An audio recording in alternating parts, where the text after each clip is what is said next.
미하일 호도르코프스키라는 사람입니다. 호도르코프스키.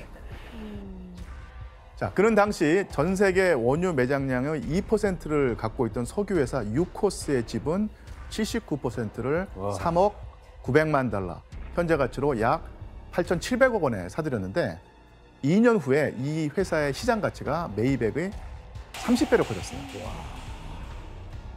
특히 이 회사는 직원 월급을 수개월째 연체하고 있었고 무려 35억 달러, 그러니까 현재 가치로 약 9조 9천억 원에 달하는 채무에 시달렸지만 호도롭스키는 채무 변제 없이 이 회사를 인수했습니다.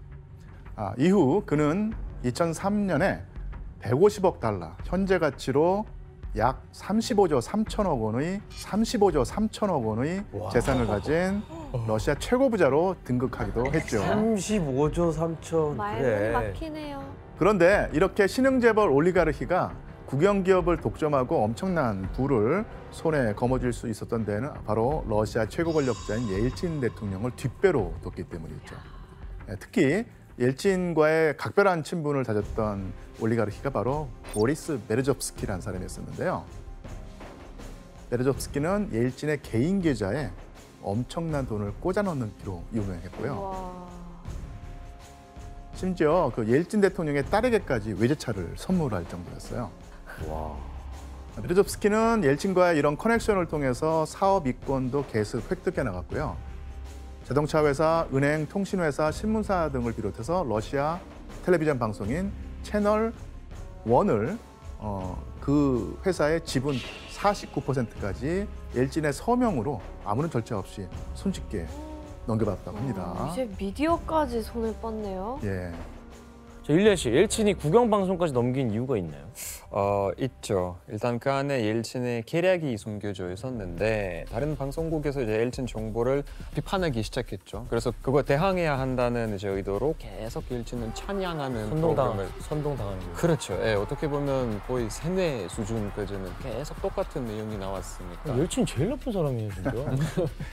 자, 그런데 이렇게 나라의 부를 거머쥐고 있던 신흥재벌 올리가르히에게도 위기가 찾아오게 됩니다. 바로 이들에게 힘을 실어주던 옐친의 입지가 흔들리기 시작했던 거예요. 1996년에 이제 대통령 임기가 끝나가던 옐친이 재선을 노리고 있었거든요.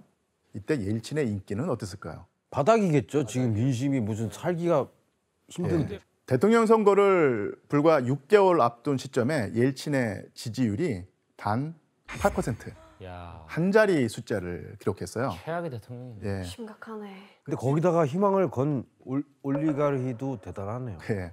그런데 옐친의 재선에는 지지율 이외에 또 하나 걸림돌이 있었어요. 나이? 건강? 건강인데 건강을 해치게 되는 주범. 술. 맞습니다. 술입니다. 옐친이 술을 좋아해도 너무 좋아한다는 거였어요. 보드카의 나라. 예, 그 정도가 너무 심각해서 공식 행사에서도 자주 술에 취해가지고 러시아 이미지를 깎아내리기 일쑤였는데요. 옐친에게 또 다른 문제가 혹시 있었나요? 옐친이 아주 심각한 지병을 앓고 있었다고 하더라고요.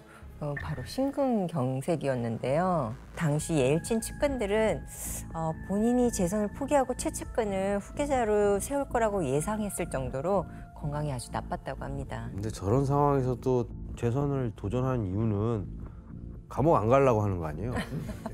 그럴 수 있죠. 그 이유 말고는 없는 거지 뭐. 사실상. 이렇게 옐친의 이미지가 이 정도로 그 땅에 떨어져가고 있던 이때 민중의 불만을 등에 업고 다시 부활을 노리는 사람들이 있었습니다. 바로 공산당원들이었죠. 소련 붕괴 뒤에 거센 개혁의 흐름 속에서 숨을 죽이고 있던 이 공산당원들이 드디어 기회를 포착한 것입니다. 이렇게 개혁 개방하다가 다 예. 망했으니 돌아가자 그렇죠. 이거네요. 그 결과 1995년 12월에 치러진 러시아 의회 선거에서 이 공산당이 가장 많은 표를 얻으면서 제1당을 차지하게 되었고요. 옐친 정부의 여당은 3위를 기록하면서 국민이 얼마나 큰 원망을 품고 있는지 뼈저리게 느껴야 했습니다. 교수님, 그러면 공산당에서 이 옐친에 대적할 만한 후보가 있었어요? 예, 당시 그 개인 소유의 민영화된 기업을 다시 나라의 것으로 되돌려 놓겠다고 하는 주장을 펼치던 사람이 있었는데 바로 공산당 당대표 옌나디 주가노프라고 하는 사람이었었는데요. 이 사람이 급부상하게 되죠. 이 주가노프는 실제로 총선거에서 공산당이 제1당을 차지하게 되니까 바로 차기 대권 주자로 우뚝 올라서게 되었죠. 이때 이 주가노프의 지지율은 무려 20%를 넘는 그런 지지율을 올렸고요. 엄청난 선전을 하고 있었죠. 야, 그러면 교수님, 이 올리가르히는 노선 바꿔야 되는 거 아니에요? 네, 맞아요. 만약 옐친이 무너지면 공산당이 집권을 하게 될 텐데 그럼 다 구경을 뺏길 맞아. 거고. 그렇죠. 소유재산 다 뺏기는 이건 거잖아요. 뭐 어떻게 선택의 여지가 없었던 무조건 거죠. 막아야 되네. 예, 옐친과의 운명 공동체가 된 올리가르히는 옐친을 무조건 재선에 성공하게 만들어야 됐어요. 이때 올리가르히는 러시아의 부를 장악하기 위한 또 다른 방법을 계획합니다. 바로 자기들이 가진 돈을 이용해서 대통령 선거에 직접 개입하기로 한 것이죠. 바로 옐친의 킹메이커 7인방이었습니다. 와. 예, 먼저 7인방의 대표격인 인물은 옐친과 가장 긴밀한 관계를 유지해온 베르조프스키였는데요. 그는 자동차 업체와 석유기업, 니켈 회사, 은행, 신문사, 방송사, 항공사를 소유할 정도로 거대한 부를 축적했습니다. 다 가지고 있네. 제일 많이 갖고 있네. 그리고 앞서 이야기한 은행으로 신흥재벌이 된 구신스키도 은행을 비롯해서 방송국, 신문사 등을 소유한 미디어 재벌이었죠. 구신스키. 또 포타니는 은행과 함께 니켈 회사를 소유했는데요. 1994년 매출액이 현재 가치로 7조 7천억 원대를 기록한 러시아 최대의 니켈 회사였습니다. 금융과 석유 재벌로 통하는 호돌콥스키가 소유한 세계적인 석유 회사 유코스 역시 1996년 당시 러시아 기업가의 재계 순위 3위를 차지할 정도로 규모가 컸습니다. 이야. 마찬가지로 금융과 석유 재벌이었던 프리드만 그리고 금융 재벌 아벤과 스몰렌스키가 여기에 가담합니다. 7인방. 돈 되는 건 다 갖고 있는 거야, 그러니까. 어마어마하네요. 이 자산을 다 합치면 러시아 부의 절반을 차지했다고 해도 과언이 아닌 이 7인방은 오로지 자기의 이권을 지키기 위해서 대통령 선거에 개입을 하게 됩니다. 와, 진짜 심각하다. 근데 너무나 권력가들이라 예. 뭐라도 할 것 같긴 한데 도대체 이 옐친을 위한 전략이 어떻게 돼요? 먼저 7인방은 자기들이 소유한 방송 매체를 통해서 선동에 나서게 됩니다. 언론을 장악하고 있습니다.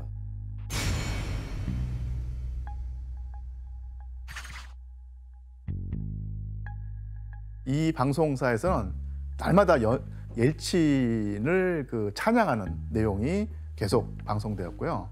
또한 상대 후보 주가노프를 비방하는 광고도 만들어서 내보내면서 네거티브 전략을 펼쳤습니다.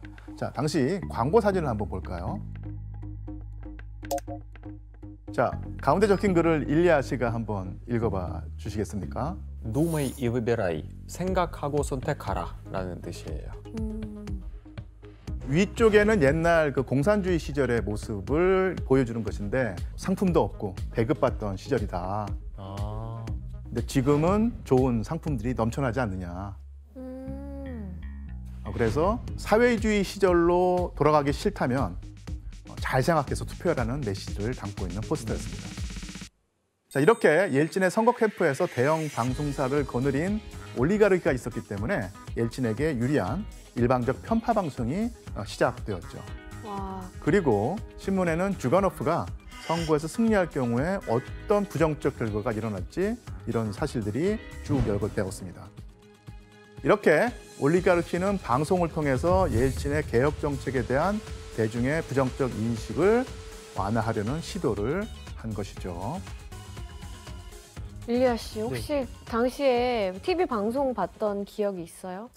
네, 그 시기에는 이제 러시아 방송을 이제 틀기만 하면 러시아 여러 사람들이 나와서 뭐 군인, 노인, 뭐 인퇴한 직장인 막 나와서 나는 우리나라의 미래를 선택한다, 옐친을 찍는다 광고를 많이 만들어 놔서 거의 매 시간 보냈기 때문에 국민들을 세뇌시키려는 그런 효과를 노린 거죠. 자, 옐친과의 운명 공동체, 그 신흥 재벌 올리가르히 7인방의 다음 전략이 또 있었는데요. 그것은 바로 거액을 써서 서방의 유명 선거 전문가들을 섭외하는 것이었습니다.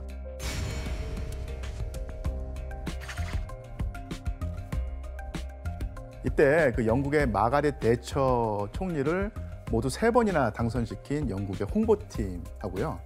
미국의 이미지 컨설턴트들도 비밀리에 모스크바로 불려왔습니다. 그런데 이렇게 그 서방에서도 적극적으로 옐친을 도와준 이유가 과연 무엇이었을까요?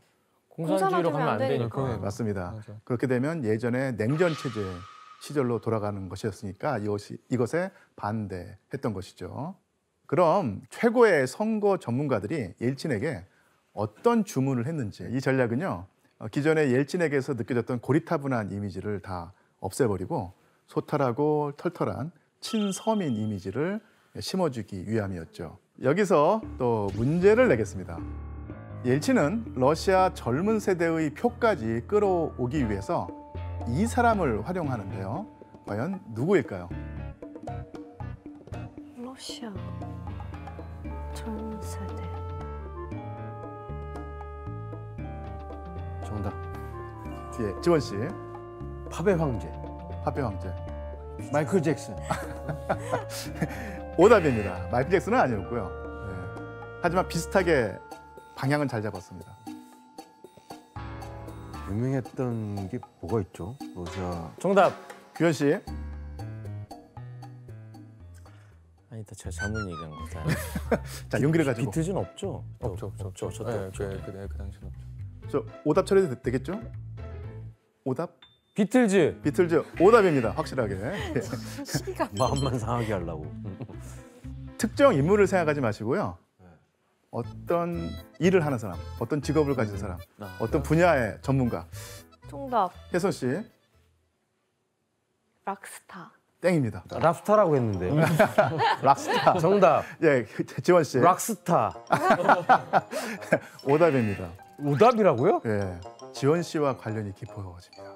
저와 관련이 있다고요? 아, 정답. 혜성 씨, 힙합 래퍼들. 아니야. 오. 혜성 씨, 정답입니다. 와우. 예, 이 래퍼들을 활용한다고? 예, 힙합. 그 옐친의 선거팀은 당시 러시아 힙합 가수인 말치슈닉을 섭외해서 유세 노래를 만들고 순회 공연을 다니게 했는데, 자 어떤 노래였는지 한번 살짝 들어볼까요? 무슨 노래지? 나도 모르는데.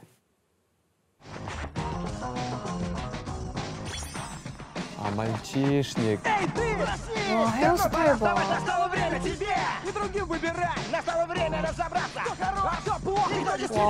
힙해.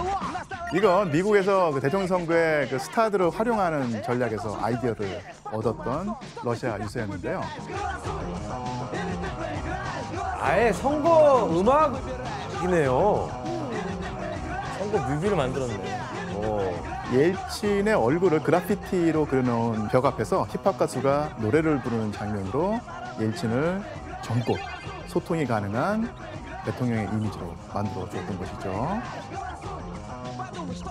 자, 들어보니까 어땠습니까? 러시아 MZ들의 표를 얻는데 성공했겠을까요? 나 했을 것 같아요. 맞아요. 했어요. 거의 없었다. 실제로 시도. 했어요. 뭔가 따라하고 싶기도 하고 막. 네, 노래의 제목은 투표하거나 아니면 패배하거나 이런 것이었고요. 당시 그 미국 빌 클린턴 대선 당시에 투표 참여 캠페인에서 선택하거나 아니면 잃거나 이런 캠페인을 한 것을 모델로 삼아서 옐친은 힙합 가수와 함께 투표하거나 아니면 패배하거나 이것을 슬로건으로 내걸고 유세에 나섰습니다. 자, 그렇다면 과연 옐친을 살리기 위해서 돈을 쏟아부은 신흥재벌 올리가르히의 노력에 과연 효과가 있었을까요? 있었죠. 예. 먼저 1996년 6월 16일 이날 치러졌던 제1차 선거 결과가 어땠을지 한번 함께 확인해 볼까요? 잠깐만. 이겼어. 와, 역전시켰네. 대박이다. 자, 1차 투표에서는 옐친이 1위를 차지하게 됐고 그 격차가 3%에 지나지 않았습니다. 그런데 러시아의 선거제도는 과반수에 이르는 후보가 없을 경우에 상위 2명으로 2차 투표까지 이어지게 됩니다. 이렇게 이긴 건 인정을 안 해요? 아주 50% 이상이 과반은 돼야 넘었으니까. 되는데 거기에 못 미쳤기 때문에 또 한 번 선거를 하게 되죠. 진짜 총공세를 했겠어요. 예, 맞습니다. 올리가르히 7인방은 막판 투표를 올리기 위한 전략에 돌입을 했는데요. 가장 힘을 쏟은 것이 그 1차 투표에서 14.52%의 표를 득표한 3위 후보 알렉산드르 레베드를 러시아 연방 안전회의 서기장으로 임명해서 권력을 쥐어주면서요. 옐친이 3위 후보의 표를 그대로 가져올 수 있게 된 야, 것이죠. 주식하듯이 대권도 해버리네. 예. 그런데 이때 2차 결선 투표 일주일 전에 결국 심근경색으로 인해서 옐친이 쓰러졌는데요. 이를 감추기 위해서 올리가르히의 능력이 총동원됩니다. 비슷한 사람 세우는 거예요? 예, 신문에서 마치 그 기자가 마치 옐친과 직접 인터뷰한 것처럼 조작 기사를 내보내게 됐고요. 미디어를 통제하고 있으니까. 예, 의료기기를 싹 치운 채 옐친의 모습을 찍어서 병세가 느껴지는 말소리, 숨소리 이런 것을 편집을 해서 방송에 내보냈어요. 그럼 2차 투표 결과가 어땠는지 다시 한번 표를 볼까요? 우와, 자, 과반됐네. 결선 투표에서 옐친은 53.82%의 과반수 득표를 기록하면서 재선에 성공합니다. 저 뒤에는 올리가르히가 있었다는 거죠? 맞습니다. 이건 결국 막대한 자본력을 쏟아부은 올리가르히의 승리였고요. 그렇다면 당시 옐친의 재선을 위해서 4개월 동안 올리가르히가 쓴 돈이 얼마나 됐을 것 같습니까? 1조 원. 예, 최소한 1억 달러. 그러니까 현재 가치로 무려 2,700억 원을 쏟아부었다는 분석이 있을 정도로 그 사람들한테 뭐 그게 돈이겠어요? 맞아요. 그또 n분의 1 할 거 아니에요. 그러니까 그렇죠. 7분의 1 하면은. 그러니까 예. 걔네한테 뭐 그게 돈이겠냐고. 교수님, 옐친이 재선에 성공을 했으니까 예. 다시 올리가르히의 세상이 됐겠어요. 네, 맞아요. 면세 혜택까지 얻어서 세금도 최소한만 어떤 경우는 아예 내지 않는 상황이었죠. 한 예로 7인방 중 한 명이었던 포타니는 무려 10억 달러 이상, 그러니까 현재 가치로 2조 7천억 원 이상의 세금 연체금을 감면받게 됐습니다. 세금만 2조라고요? 예. 2조 원을. 아니, 근데 러시아가 이런 나라였어요? 90년대에는 그랬어요. 예. 왜 교과서에서 부패가 너무 배우질 심하다. 않는 네, 거야? 너무 맞아. 부패가 너무 크다. 그때 천국. 근데 왜 골바초프는 욕 먹는 거예요? 왜 옐친이 더 욕먹어야 되는 거 아니에요? 고르바초프 때문에 그렇게 된 거죠. 그때부터 시작이 돼서. 예, 그때부터 시작이 된 거잖아요. 원인 제공을 했다 원인이지, 이거죠. 원인 원인. 제공이 자, 그리고 옐친의 최측근 베르조프스키는 국가안보회의 부의장, 포타니는 경제부총리를 맡으면서 이제는 단순한 재벌이 아니라 공직의 감투까지 쓰게 되었어요. 와, 이제 더 자신만만하겠네. 심지어 연료에너지부 장관직, 보건부 차관직 등의 민생과 관련된 공직까지 올리가르히가 싹쓸이 하다시피 했던 것이죠. 이렇게 옐친의 재선을 성공시킨 올리가르히는 전 세계에 유례없는 신흥 재벌 세력으로 거듭났죠. 교수님 그럼 올리가르히가 이때 얼마나 많은 부를 쌓게 되는 거죠? 예, 옐친이 재선에 성공한 다음에 다음 해인 1997년 포타니는 러시아 GDP의 약 10%를 통제할 정도의 거대 재벌로 성장합니다. GDP 10%? 한 사람이요? 예, 한 사람이요. 뿐만 아니라 1997년 미국 포브스지에는 러시아 최초로 세계 억만장자의 올리가르히 4명의 이름이 오르게 되는데요. 이 가운데 베르조프스키와 호도르콥스키가 들어 있었습니다. 베르조프스키는 현재 가치로 약 8조 원, 호도르콥스키는 현재 가치로 약 6조 원에 달하는 재산을 가지고 있었습니다. 우와. 이렇게 러시아의 부를 독점한 이들은 국고를 빼돌려서 아주 사치스러운 생활을 즐겼습니다. 초호와 크루즈를 타고 해외에서 파티를 즐기기도 했고요. 자기를 보호해줄 경호원 수백 명을 거느리고 다녔어요. 이렇게 올리가르키는 지상낙원의 삶을 살고 있었습니다.